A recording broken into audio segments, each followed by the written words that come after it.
Miriam, here Hey, we are. Joni. Here we are, Friday. Welcome everyone to this session of Dare to Lead Live, where we will be engaging with you and answering questions.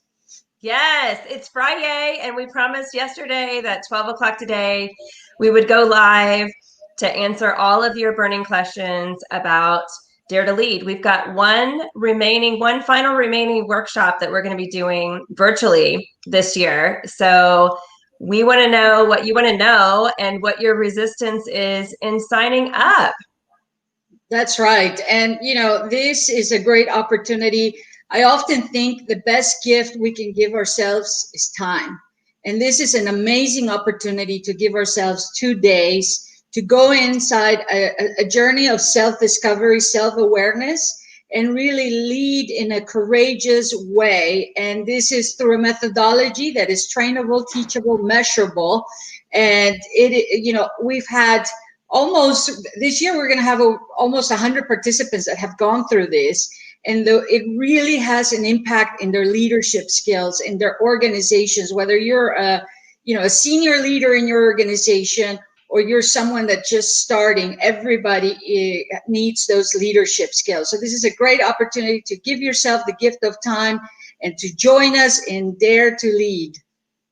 And you know what, Miriam, the other thing that I know I personally have struggled with, and I've heard from several of my clients and coaching clients, is that this year especially has been really challenging in being able to build community with one another because we've all been sequestered to our homes.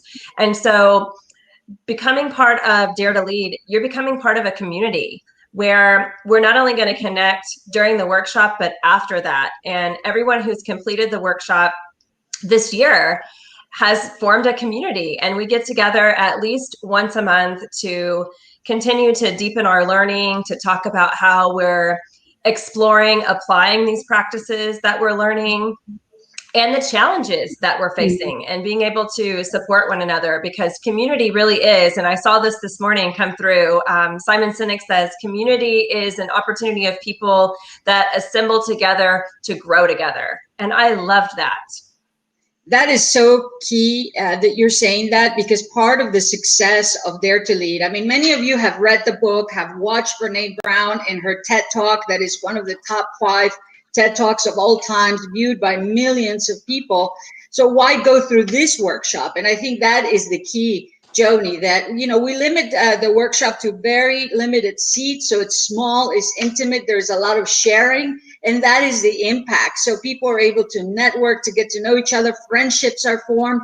And then, Joni, the power hour is what you're talking about, that we get together once a month for 1 hour virtually in these times, to continue to that growth and development and sharing of how do we apply this knowledge in our lives and what difference has it made. And I think that is a critical point of the work that we do. Yeah. So I think, Miriam, that there's some folks out there that are curious about who should attend this workshop. Like who's the right fit to attend this workshop. And I see we have a question from Crystal. So we'll go back to that one about who should attend. But Crystal is asking, what can attendees expect during the virtual session versus face-to-face? Good question. So, Joni, is this going to be our 3rd virtual session, I believe? And, yes.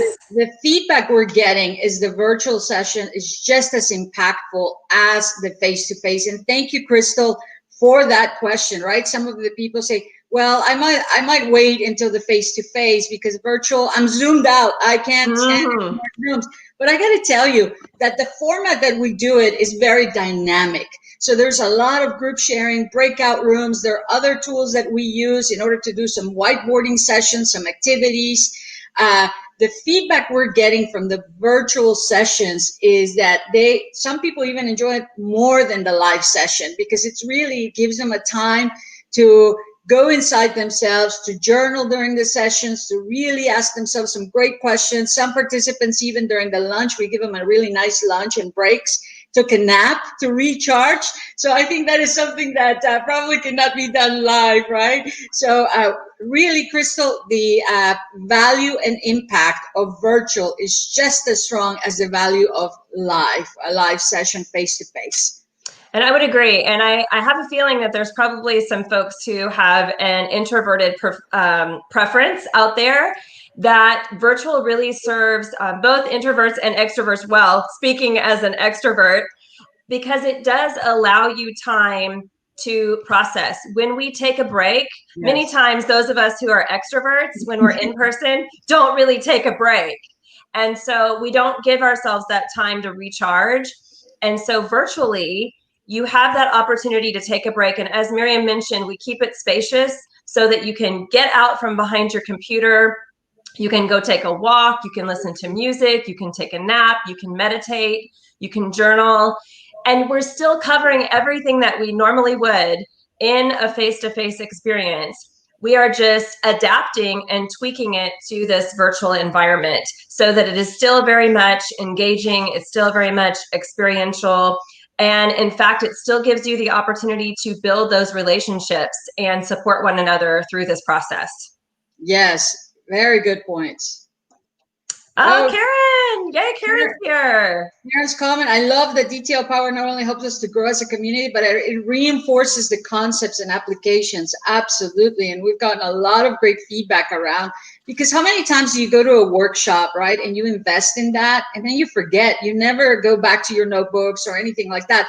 This is something that we want to keep it alive in the application, in your business, in your office, in your work, in your life, in your community, in your families that you do, because leadership is something that is cultivated. It is something that can be learned.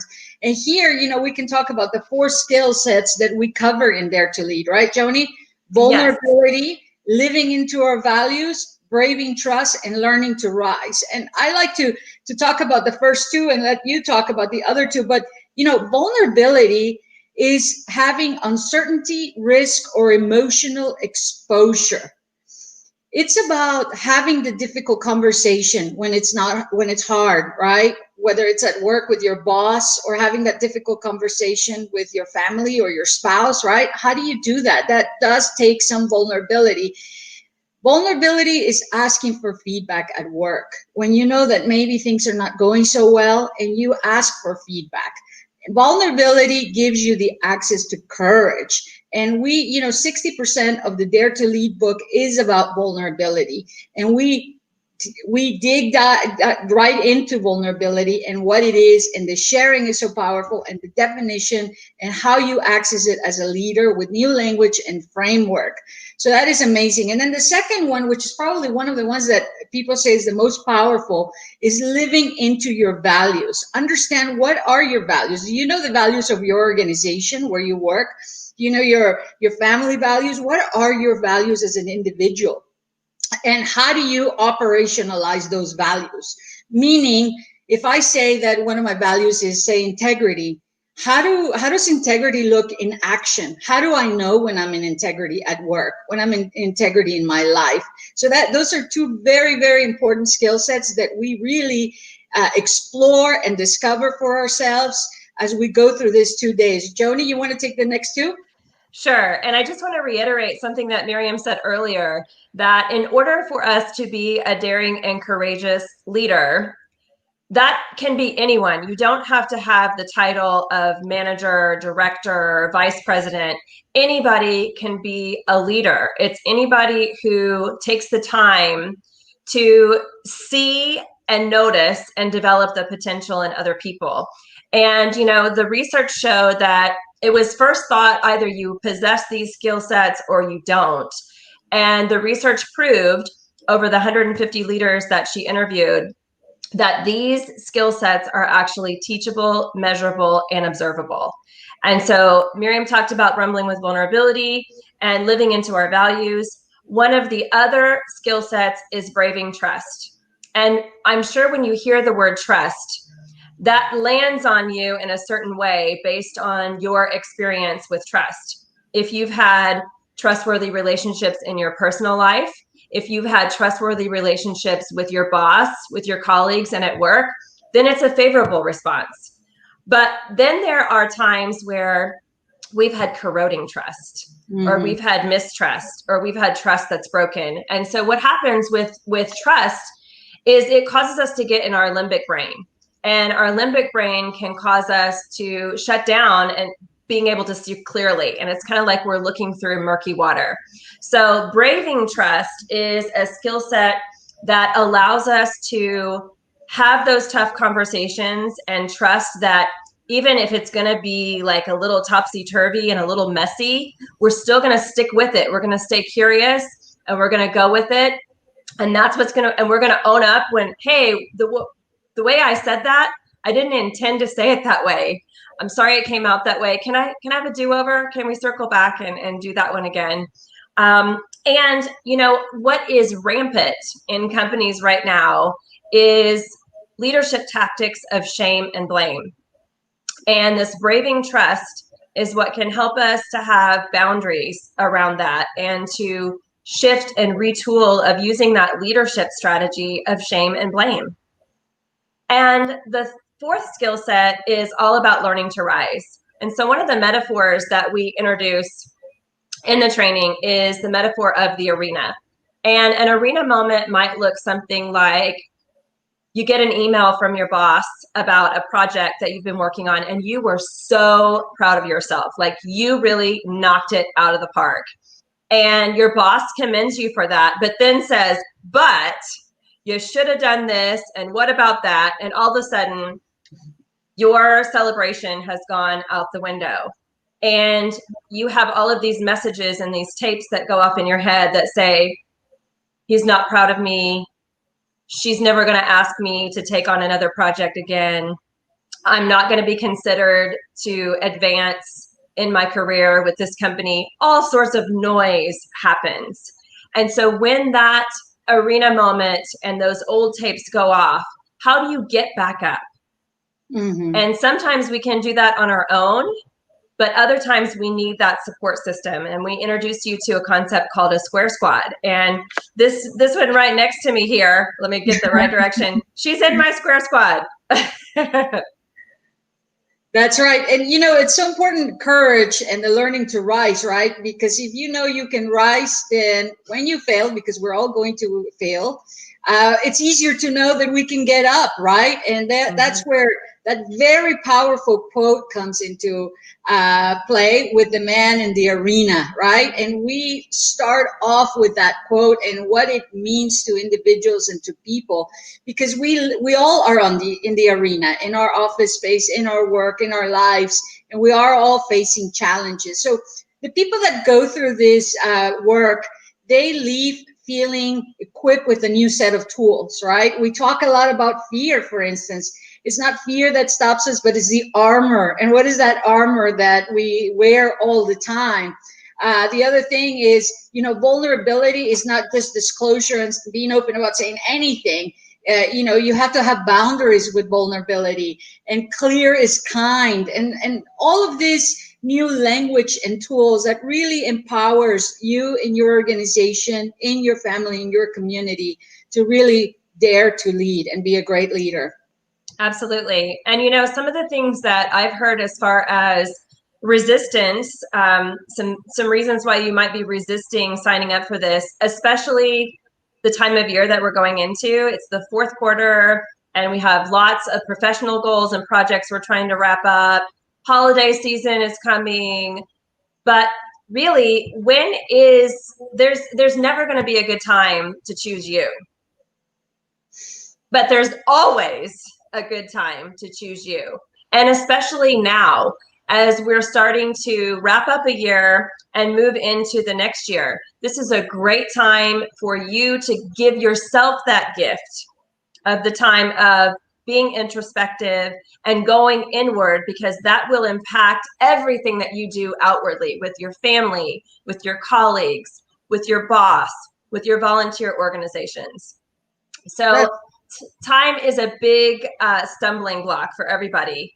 And I can tell you that I believe wholeheartedly that this is not a waste of time. And we've heard from all of the participants thus far that have gone through this year that this is the best thing that they could have ever done for themselves. Absolutely, Joni. And I'm so glad that you bring that up. So whatever, we want to hear from you, you know, even after we go offline, we want to hear from you. What are some of the questions and what are some of the obstacles or what is preventing you from really taking on this time for yourself and this investment in development and working. We are passionate about the work that we do because we know it creates impact. We know it creates results. We know there's transformation. And the power of the community and learning and growing together is just so vast. We do this work every day because we want to make a difference. Yes, Karen, clear as kind, right? That's right. And Karen actually was one of the participants in the January Dare to Lead. So we really appreciate that. You keep using, the fact is you keep using these tools over and over, and it really makes a big difference in your life. And it doesn't matter if you're just now starting as a new leader, or if you are a seasoned, very experienced leader, or if you're aspiring to be a leader. This workshop will benefit everyone that really wants to show up fully, be seen fully, live courageously, and live in a way that gives them access to a higher level of leadership and living with their values. And there's another question that came in as far as what types of skills will this give me to take back to my organization? So I was first talking about a minute ago about how this is very individual and introspective, and how that impacts what you do externally. But this will allow you to cultivate trust and build a safe container with your team so that you can take your productivity to the next level. It will allow you to help transform the cultures of shame and blame that I talked about that are running rampant in our organizations. Another big thing that's happened this year has been around the racial inequality and the social injustice, and this supports diversity, equity, inclusion, and belonging, because that is also important. And another key thing that comes from this is being able to help you to balance your work and your life. Mm-hmm. And we all need that right now, right? Because now a lot of times we are bringing our work into our life, working from home, etc. So these are very measurable skill sets that are learnable, that you will be able to look back and say, wow, that really made a difference in my career and in my journey. So this is our last Dare to Lead for the year of 2020. We will not have another one this year that we're offering. The group size that we are is very limited, and we still only have a few seats available. So we encourage you to reach out to us with questions. Ask us what is it that you want to be able to get out of this work, and any questions that you may have. We really just want to make a difference and contribute and continue to create community. Yes, and so Miriam mentions this is our last workshop for 2020. And to clarify, this is our last public workshop for 2020. So we are still doing this work inside of organizations. Yes. The benefit of participating in a public workshop is you get the opportunity to build networks and relationships and experience this work with people from other organizations, all walks of life. And then you can also do this as a team building event inside of your own organization to, as I mentioned, to develop and cultivate that trust and that team building and that teamwork. So we do have a few spaces available to do that with teams for this year. And if you connect with us as you've done today on social media, we will be communicating about upcoming workshops that will be happening in 2021. But we encourage you today, if you are interested, if you know someone who's interested, if you're on the fence, reach out to us. Let us answer your questions. Let us support you through this journey. Send us, leave a comment here, send us a direct message on any of our social media platforms, and we can provide you with the link to register for the workshop that's upcoming. But we can also get you on our list so that you know when our workshops will be coming in 2021 as well. Yes, and we have very small groups, so the spots are very limited. Message us and we will get you that link, like Joni said. And we just so much appreciate you spending your time with us today and finding out more about Dare to Lead. Give yourself that gift of time and sign up for this very powerful, impactful workshop. Yes, absolutely. We would love to have you. We welcome you into our community. We want you to be a part of our power hours. We have private groups in Facebook and LinkedIn where our participants collaborate in between our power hours. So we would love to be able to grow with you. Oh, Karen says one of the most impactful exercises in the workshop for her was to identify the values, so that living into our values. And this helps her to stay grounded in those values so that her choices and her time stays focused and authentic. Yes, it's one thing to have those words on a paper or framed in a frame on the wall, but it's another thing to actually live those out every day and use those as a guidepost to help you make decisions in your life and at work and with your team. That's right. It's so amazing that we get an opportunity to get this work done, and that we get to meet amazing people through the journey. And like Joni said, we've had participants from Fortune 500 companies, as well as nonprofits, community people. So this is for everyone. And we also have individuals that are in transition, right? That maybe have been impacted or left their job. And this is a wonderful time for them to renew, recharge, and redirect where they're going. Yes, and some, and speaking of transition, some as a result of the workshop moved into transition because they were not doing what they loved, and they are now on a path to that it is relevant not only in her work life but also in her personal life. Yes, we have mentioned that today. This crosses all boundaries of your life, personal, professional, with your children, with your spouses, with your colleagues, with your boss. It will impact with your family. It will impact every part of your life. That's right. Yeah. Well, we thank you all for joining us today here on this live, and please send us a note. This is our final workshop for 2020. Let us know if you're interested. Let us know if you are on the fence about it and how we can support you through that. Connect with us on social media, and we will stay in touch with you and support you through that and keep you posted on when our future workshops are coming. Have a great Friday, everybody. Thank you all. Take care. Bye-bye.